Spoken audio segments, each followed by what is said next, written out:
All right. Well, you can see the cars off the side there. We're between Cable and Marcel. Tank could roll all the way down. You see it wiped out the trees. See axles and trucks up there. There's the rest of the train there. It's my understanding that this train had stalled and was in the process of backing back down onto double track. Tunnel 14. It's right up there.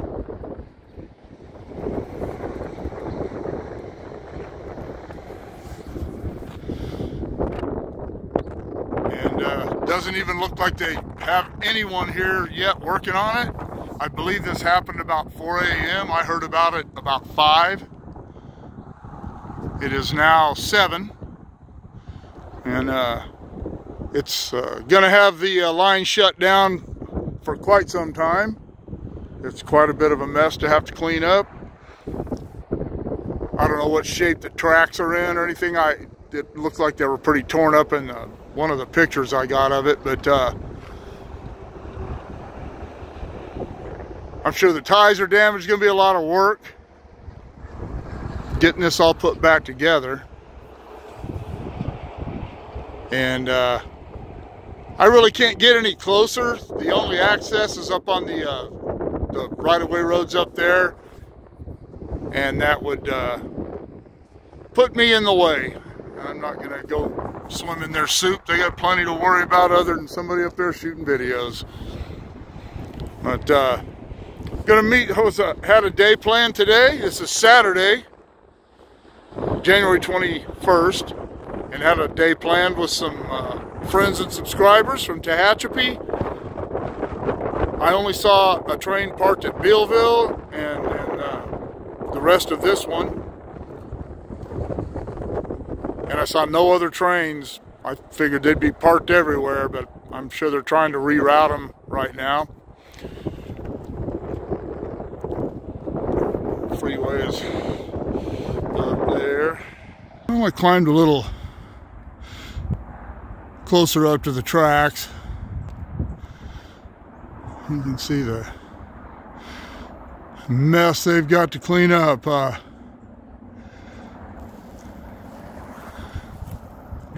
don't know if this train was loaded or some of it or what.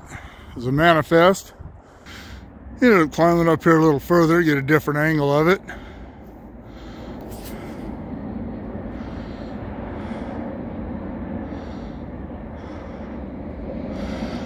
And it's not real cold, it's about 30 degrees. Sky's brilliant and clear, but the ground is hard and icy. So I hope I don't slip and fall on my butt getting down out of here.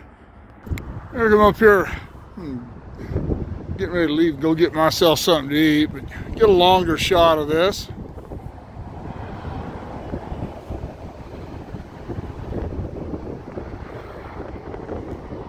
There's a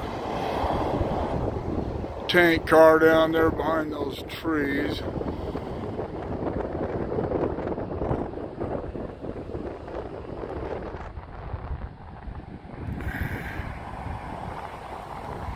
All right, let's go get something to eat.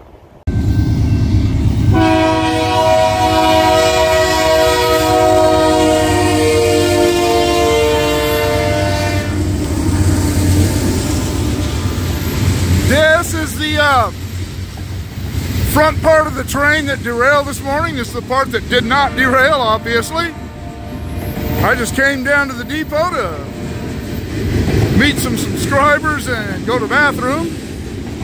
I heard a horn and I knew it had to be him because there's anything else running.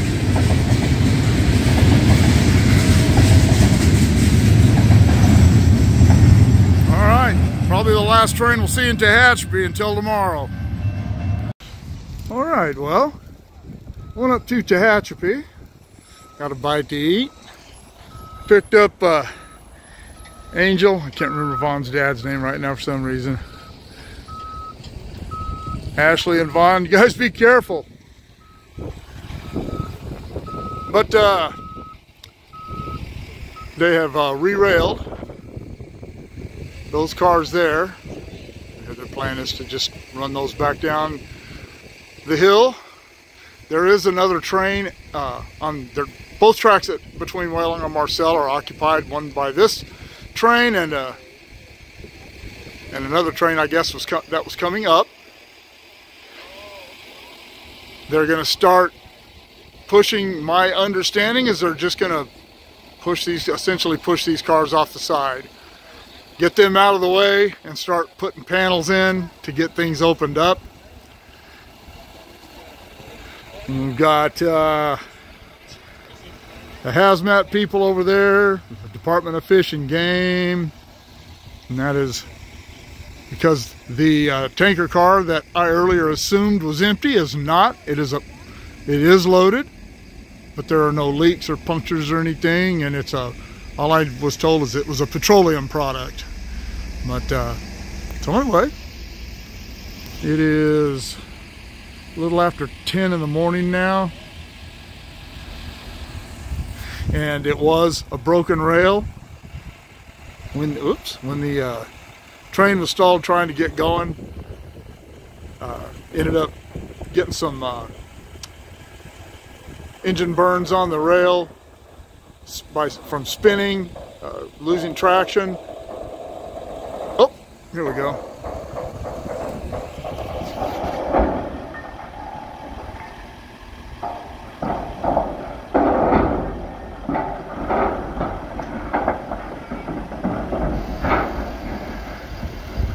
Sounds like a war up there.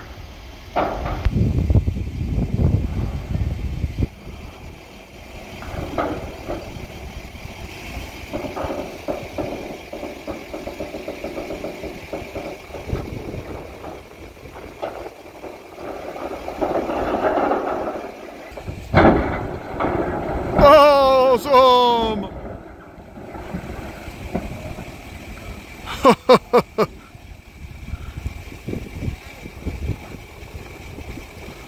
Yep, that one's out of the way. For all of you who are waiting for your big screen TV from Amazon, there it is. Well, I don't know if they're going to need to move that blue one any further. We'll see, but it kind of looks like it's already out of the way. But I don't know what else is up there behind the trees. But that was pretty cool, watching a little destruction along the way. But you'd see the tree was wobbling and strong enough to stop that car, but it wasn't strong enough to stop that tanker. And again, I don't know if those containers are loaded or not. You can see that all they did was they didn't really push it offside. They just flipped the container carrier up on its side, and the containers just went down the hill by themselves. But it looks like all that stuff is out of the way, clear of the tracks. I don't know. It's hard to tell from here, but it kind of looks like it is. But I don't know what's up around the curve there.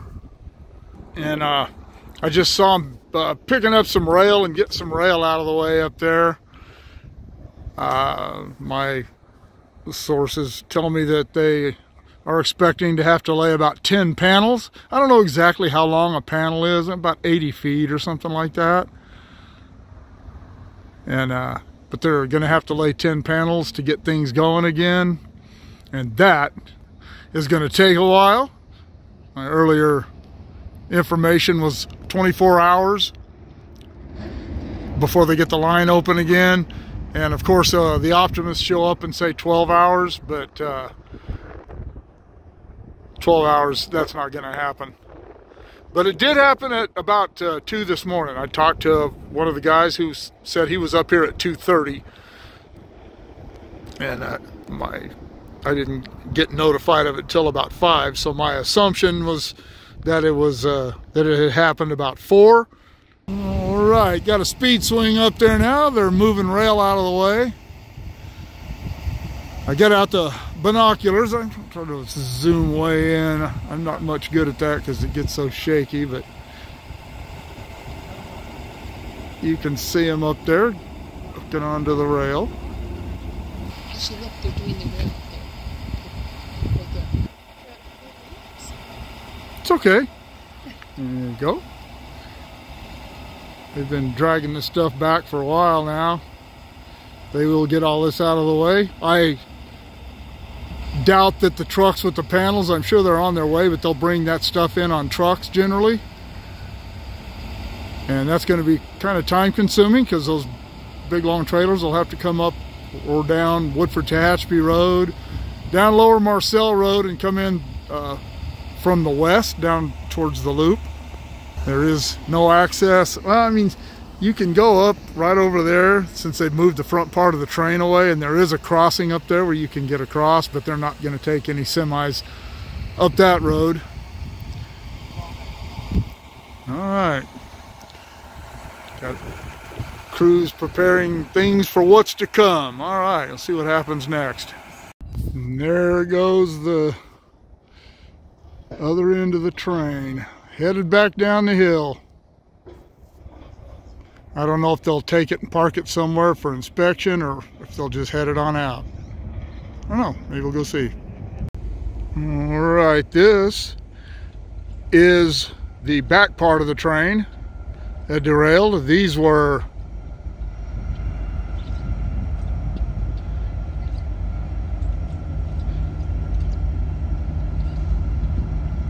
wow, they put a bunch of power on this.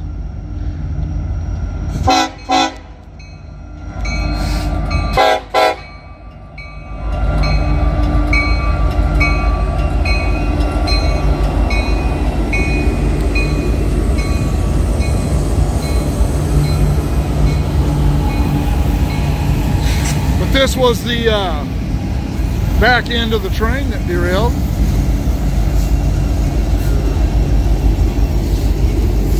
Vaughn said that he saw on the loop live cam that they were running 3 units of light power around the loop earlier, so looks like they connected that. I don't know why they thought they needed so much power to bring it down the hill, but I don't make up trains. I just make up stories.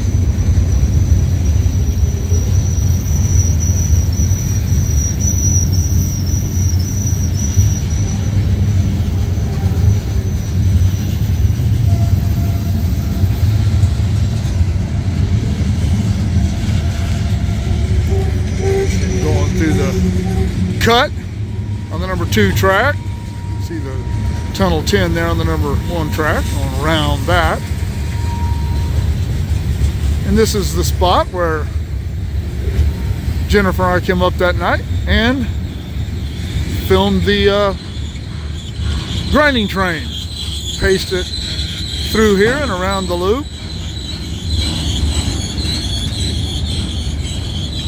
And we were actually just, the kids wanted to come up here and get a couple of pictures of the loop from up top. We were just leaving. We saw this coming through and they were excited because it was an ace leader. Okay, they know more than me.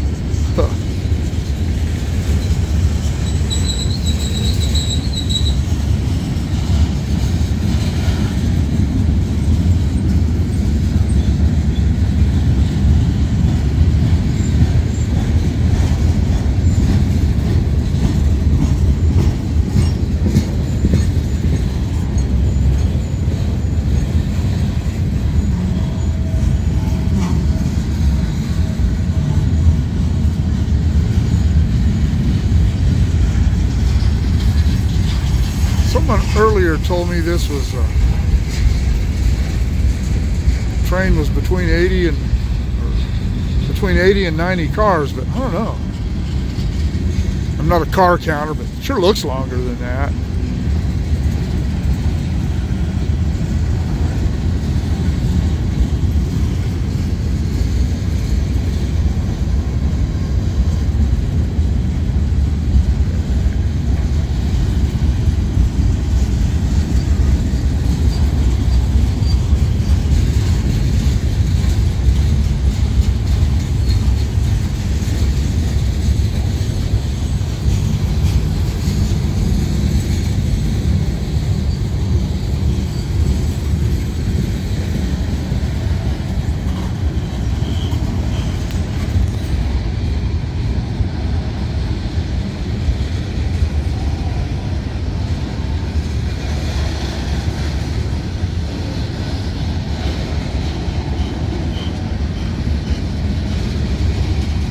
Couple of somebodies sitting down there.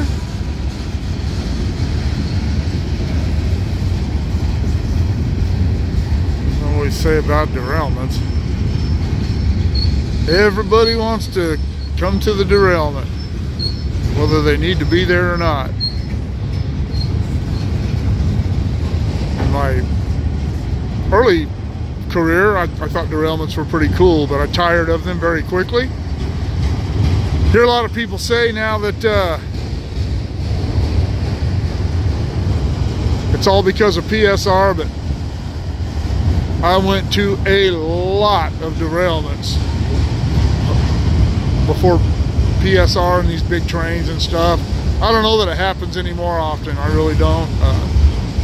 The news of them is just a lot more accessible now, and I think that, as with all news items, I think that makes it seem like it happens more often. But back in the Southern Pacific days, I mean, I've lost count, literally lost count of how many derailments I worked. I would not be able to sit down and figure it out. I've been to at least 60 or 70 derailments.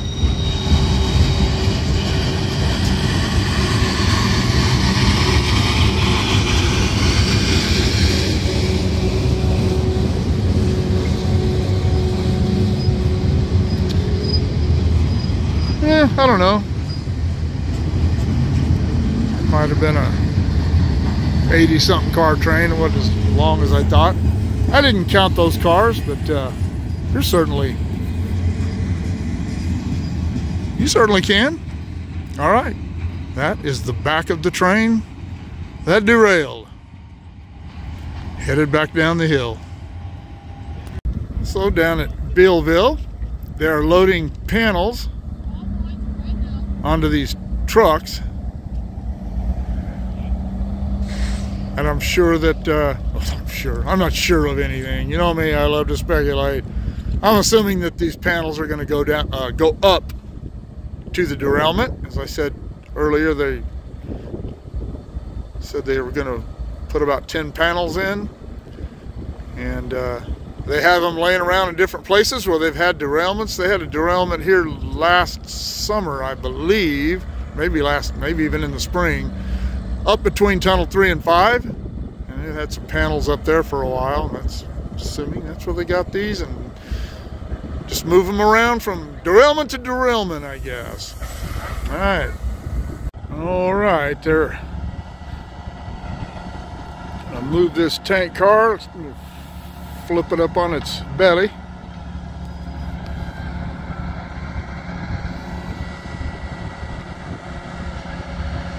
We took off, went down below and watched them run the rear part of the train back down the hill, down by the loop, and going around the loop, and then went down to Bealville and shot a work train down there, and came back up, and they see a road being cut up behind this tank car. They got a dozer was working up there. I don't know if that's where they plan to drag those cars down from, or how they're going to do that.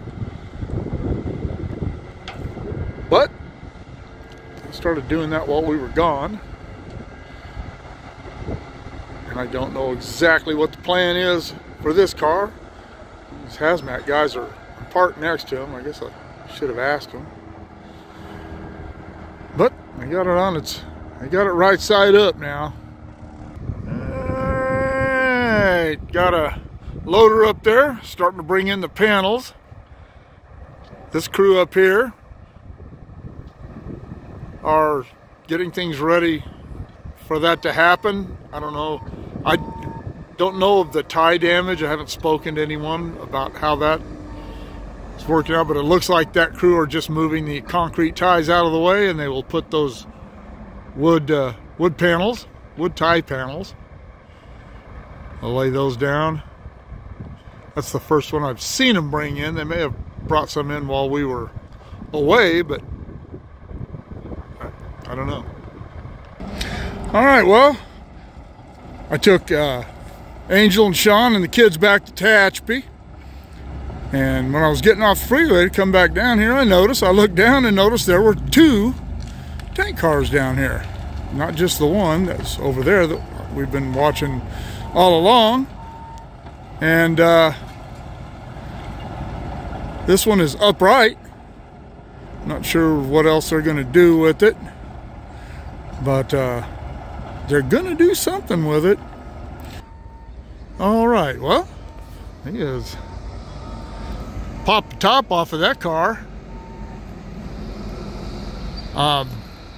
See a little leakage out of along the side of the car there. They've got it all dammed up there at the bottom where it can't go anywhere, but it's not very much, very little. I don't see placards on these cars. No placards generally means that the cars are empty, but they did take a tumble down the hill, so those placards may have been wiped out, who knows. And talk to one of the hazmat guys before I get out of here and find out. You can see up there. Oh, there they are. They are running the equipment, the car equipment, up this side of the tracks.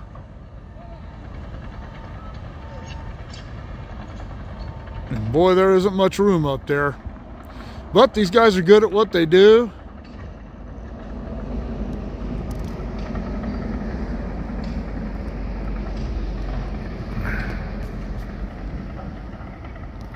And I'm sure they've had a good job briefing and all that, but let's see what they're going to do next. Okay, well, they said there were 10 cars off, and I count 8 over here, so there must be a couple in that cut up there, and that's where I'm assuming they're sending the retrieval equipment or whatever they call those things to work. I spoke to a couple of gentlemen involved with the hazmat thing here, and those are loaded cars, and they are full of mineral oil. So there you go. Well, it is getting on in the afternoon. It doesn't look like they're going to be doing much of anything that I'm going to be able to catch. They will be working all night. This will be lit up like a Broadway play later on, and I'll try to get up here again tomorrow and see what's going on.